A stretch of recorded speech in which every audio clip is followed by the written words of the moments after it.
마태복음 2장 2절을 한 구절이지만 여러분들과 함께 읽겠습니다. 하나, 둘, 셋 하고 읽겠습니다. 유대인의 왕으로 나신 이가 어디 계시냐? 제목은 우리들을 향한 하나님의 예언은 이란 제목으로 말씀 나누겠습니다. 왕이 나셨도다. The King is born. 이 외침은 예수 그리스도의 탄생을 알리는 기쁜 소식입니다. 우리는 예수님이 하나님이시며 육체를 입고 오신 하나님이시고 하늘 보좌로 돌아가신 후에는 성령으로 우리와 함께 계신다는 것을 알고 있습니다. 그리고 그분은 하늘과 땅의 왕이라는 것을 알고 있고 그렇게 믿고 있습니다.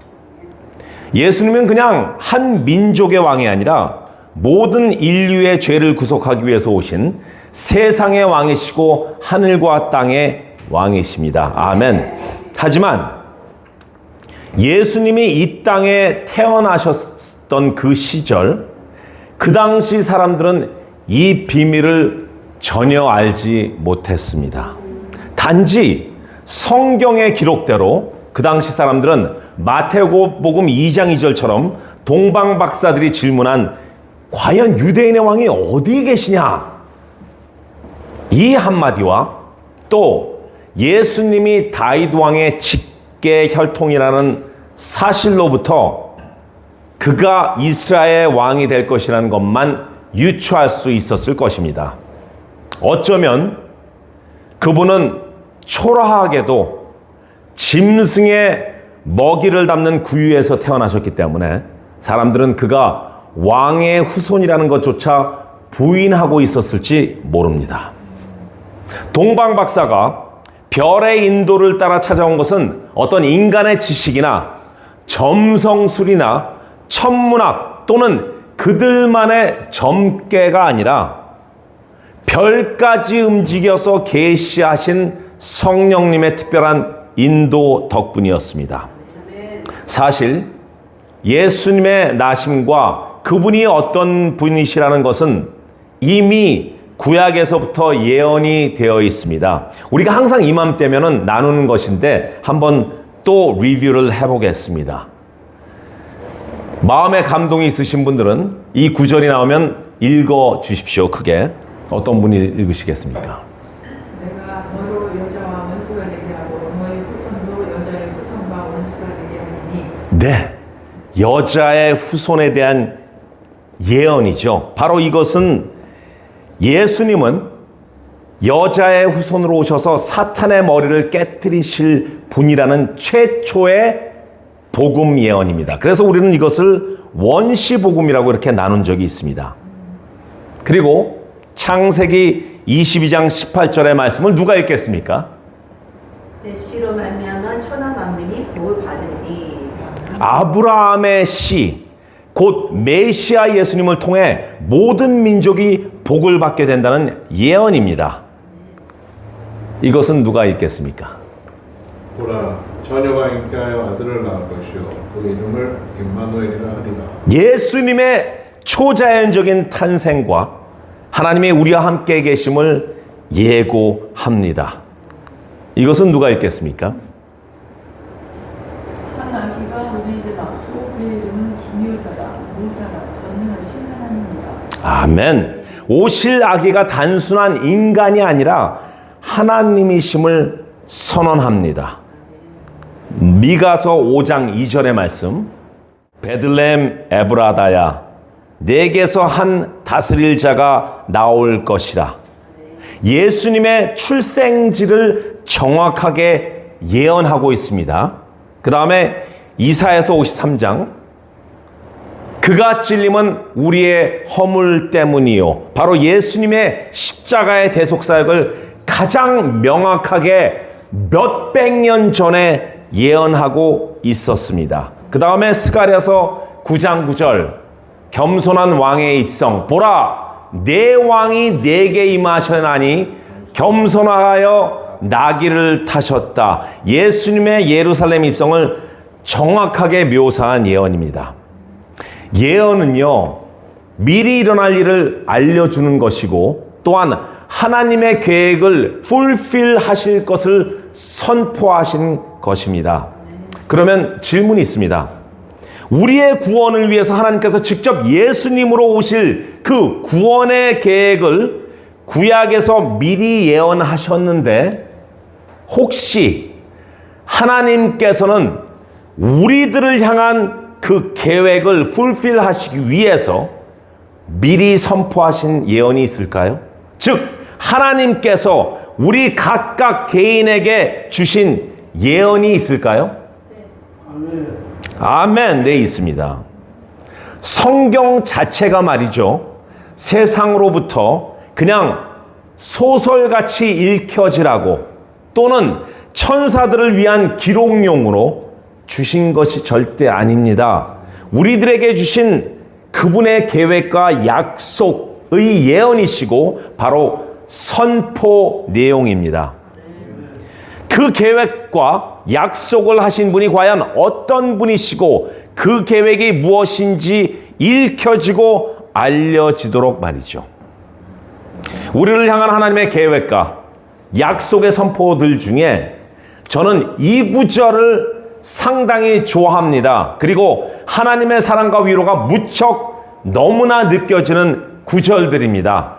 첫 번째, 우리가 함께 읽었으면 좋겠습니다. 시편 139편 13절. 주께서 내 내장을 지으시며 나의 모태에서 나를 만드셨나이다. 이것이 바로 하나님이 우리들을 향한 하나님의 계획의 선포이신 겁니다. 예언이라는 것입니다. 예레미야서 1장 5절. 내가 너를 모태에 짓기 전에 너를 알았고 내가 배에서 나오기 전에 너를 성별하였고 너를 여러 나라의 선지자로 세우노라. 이것이 바로 하나님께서 우리를 향한 예언이란 말씀입니다. 이사야서 43장 1절. 너는 두려워하지 말라. 내가 너를 구속하였고 내가 너를 지명하여 불렀나니 너는 내 것이다.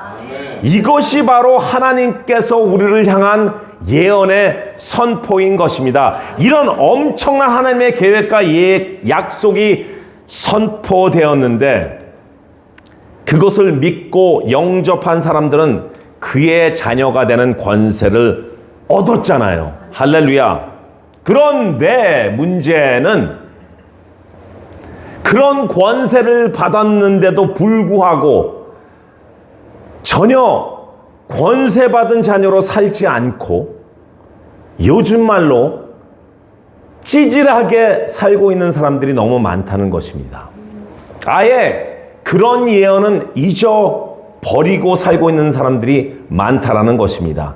그 이유는 무엇일까요? 바로 전지전능하신 하나님께서 선포하신 우리를 향한 그 엄청난 계획과 약속을 아직도 믿지 않기 때문입니다. 답은 믿어야 됩니다. 아멘. 믿긴 믿는데 설마 나한테까지 그런 특권이 있을 리가?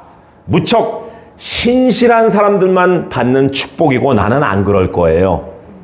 그래요?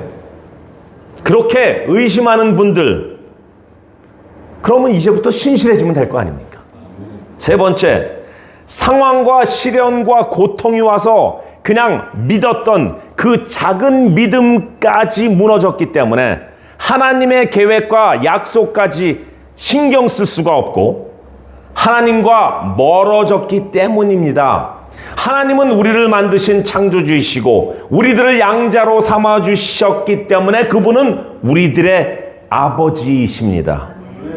예를 들어서 우리들에게 정말 크나큰 고난과 고통이 온다고 하자고요.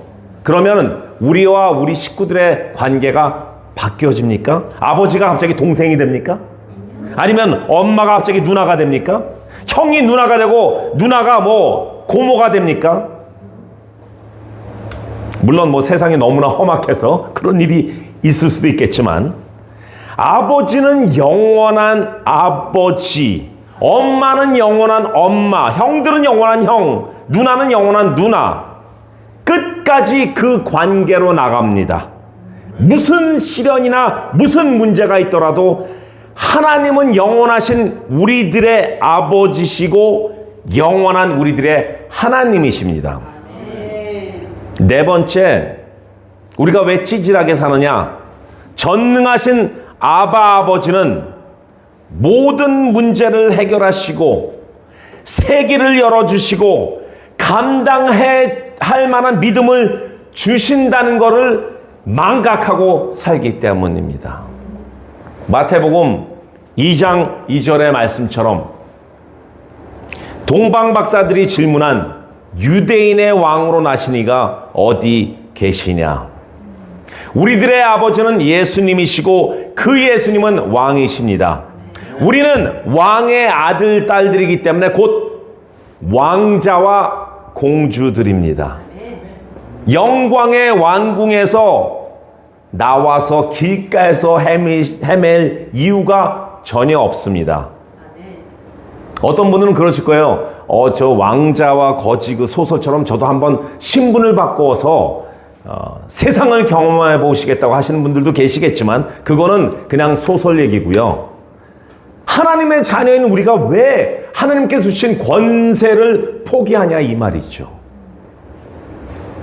태초부터 말씀을 통해서 하나님께서 우리들을 향해 직접 계획하시고 선포하신 예언들은 바로 우리가 하나님의 자녀들, 곧 권세받은 하나님의 자녀들이라는 것을 말해주는 엄청난 소식입니다.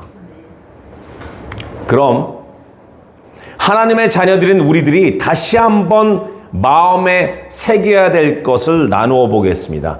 말씀이 저를 통하여서 선포되는 동안에 여러분들은 정말 집중하셔서 들어보시고 감동을 가지시길 바라는 것이 바로 성령님의 마음이실 것입니다. 한번 관심을 두고 집중하시길 바랍니다. 첫 번째, 하나님께서 우리를 향한 하나님의 그 예언, 그 예언대로 살기 위해서는 우리가 바로 하나님의 자녀라는 것을 명심해야 되는데 그렇게 하기 위해서는 첫 번째, 거룩함입니다. 왕의 자녀는 세상과 구별된 삶을 살아야 됩니다. 내가 거룩하니 너희도 거룩할지어다. 아멘. 왕의 자녀는 아무렇게나 살 수 없습니다. 유전자에 의해서 부모의 얼굴과 부모의 캐릭터를 우리가 담듯이 하나님의 자녀는 하나님의 자녀들로서 그분의 이미지 오브 갓으로 만들어졌기 때문에 하나님의 성품을 닮아야 됩니다. 그게 바로 거룩함입니다. 거룩함은요, 완벽함이 절대 아닙니다. 우리는 절대로 완벽할 수가 없습니다. 거룩함이라는 것은 하나님께 속해 있으려는 그 마음 자체입니다. 아멘. 두 번째는 정체성입니다. 아이덴티티. 우리가 누구인지 늘 기억해야 됩니다. 우리가 누구라 그랬죠 아까? 하나님의 자녀, 왕과 왕자들과 공주들입니다. 아멘. 내가 거룩하니 너희도 거룩할지어다는 첫 번째 거고, 이거는 너희는 하나님의 자녀라. 요한일서 3장 1절의 말씀이죠. 상황이 어렵고 환경이 흔들려도 우리는 왕의 자녀라는 것을 잊어서는 안 됩니다. 세 번째는요, 바로 힘입니다. 왕의 자녀는 세상의 힘이 아니라 하나님께서 주시는 그 힘으로 살아야 됩니다. 너희에게 능력 주시는 자 안에서 내가 모든 것을 할 수 있느니라. 우리의 힘은요, 근육이나 능력, 인간적인 영향력에 있지 않습니다. 성령께서 주시는 내적인 힘, 이것으로 살아가는 것, 이것이 왕의 자녀들의 진짜 능력입니다. 아멘. 네 번째는 존귀함입니다. dignity. 너희는 택하신 족속의 왕 같은 제사장들. 우리는요, 아무렇게나 살 수 없습니다. 거룩한 성 밖에 사는 세상 사람들처럼 대강대강 살아서는 안 됩니다. 왕의 자녀들로서 태도와 말과 행동에서 하나님의 품격을 보여주어야 됩니다. 하나님의 향기를 품어주어야 됩니다. 다섯 번째, 바로 authority입니다. 권위. 하나님의 자녀는 하늘의 권위를 가지고 있어야 됩니다. 세상이 주는 두려움과 거짓에 눌려서는 안 됩니다. 그러니 영적 전쟁에서도 권위를 가지고 선포하고 명령해야 됩니다. 그냥 비실비실하게 사단에게 제발 살려주세요라고 하는 것과 같습니다. 우리들은 그들에게 비는 존재가 아닙니다. 그들은 예수 그리스도의 이름으로 꾸짖고 쫓아내야 됩니다. 리뷰크해야 된다는 말입니다. 그러면서 너희들 우리 아버지가 누군지 알아? 바로 천지를 만드신 하나님, 예수님, 성령님이 하고 외쳐야 되는 것입니다. 보라, 내가 너희에게 권능을 주었노라. I have given you authority. 할렐루야.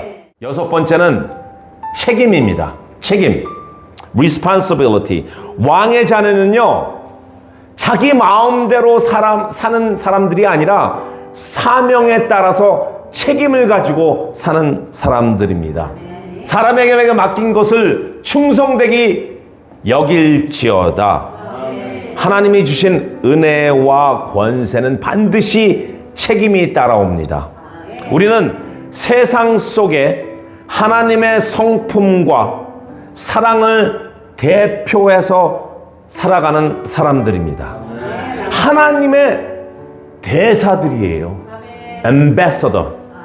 한 나라를 대표해서 다른 나라에 가서 그 나라를 대표하는 그런 대사란 말입니다. 하나님의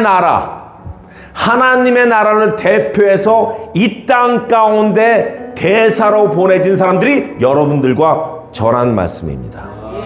그래서 세상 속에서 세상과 더불어 세상을 품고 빛과 소금의 역할을 하는 하나님의 대사입니다. 그러니 그 책임은 상당히 큽니다. 아멘. 사람에게 맡긴 것을 충성되이 여길지어다.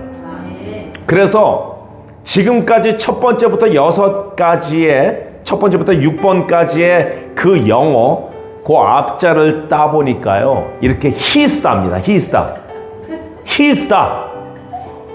H는 뭔가요? H. Holiness. Identity. S는 Strength.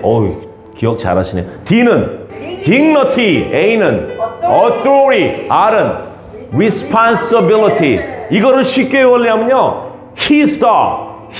요 가운데 뭐를 넣으면 되냐면요, 하나님께서 우리를 향한 하나님의 예언은 His, 그의 자녀들이다. 약간 좀 저도 창피하네요.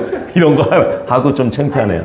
이게 너무 여기 쉬워요. 그렇죠. 예. 히스다. 가운데 뭐가 있냐? 우리들은 그의 자녀들이다. 이것이 바로 하나님께서 우리를 향한 하나님의 예언이라는 것입니다. 여러분들 믿습니까? 하나님께서, 다시 한번 묻겠습니다. 하나님께서 우리들을 향한 예언이 성경에 있습니까? 지금은 다 우리가 나누었죠? 그 예언은 바로 우리들은 하나님의 자녀들입니다. 할렐루야. 다시 한번 나누겠습니다. 거룩해야 됩니다. 정체성이 있어야 돼. 우리는 아이덴티티가 있어야 돼. 누가 헬렌 자매에게 아이디 좀 보여주세요. 그러면 딱 보여주는 거예요. 나 하나님의 딸이에요. 하나님의 딸? 우리가 못 건드리겠구나. 물론 건드려요. 그런데 그때는 선포하는 거예요. 예수 그리스도의 이름으로 선포하는 거예요. 뭘로? 힘으로. strength. 그 다음에 dignity. 비실비실하게 그냥 어깨 푹 내려서 이렇게 가는 게 아니라 딱 피고 가서 나 하나님의 자녀, 나 하나님의 아들입니다. 우리 교회는 그렇게 많은 성도들은 없지만 저는요, 만약에 제가 어디 초청이 돼서 강사로 다른 교회에 가는데 그 교회가 뭐 한 7만 명쯤 된다, 아니면 10만 명 된다 해도 저는 꿀리지 않습니다. 왜 꿀려요?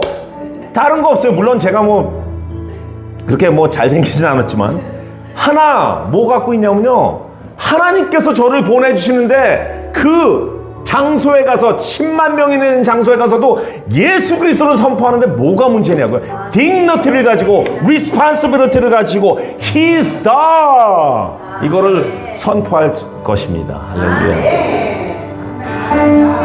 우리 함께 다 같이 일어나셔서 서로 축복하면서, 할렐루야. 사실 이 곡은요, 제가 가장 힘들었을 때 2009년도 그 힘들었을 때 DTS에 가서 정말 내가 여기 지금 이 자리에 왜 와 있는 거야? 내가 여기서 지금 있을 시간이 아닌데 왜 여기 와 있는 거야? 이런 생각할 때 그때 그 DTS에서 많이 불렀던 곡인데요. 하나님께서 주신 그 축복은 바로 우리가 하나님의 자녀가 되었다라는 것입니다. 그러기에 정말 dignity를 가지시고 하나님의 자녀들로서 권세를 선포하며 사시기를 예수 그리스도의 이름으로 축원하고 기도합니다.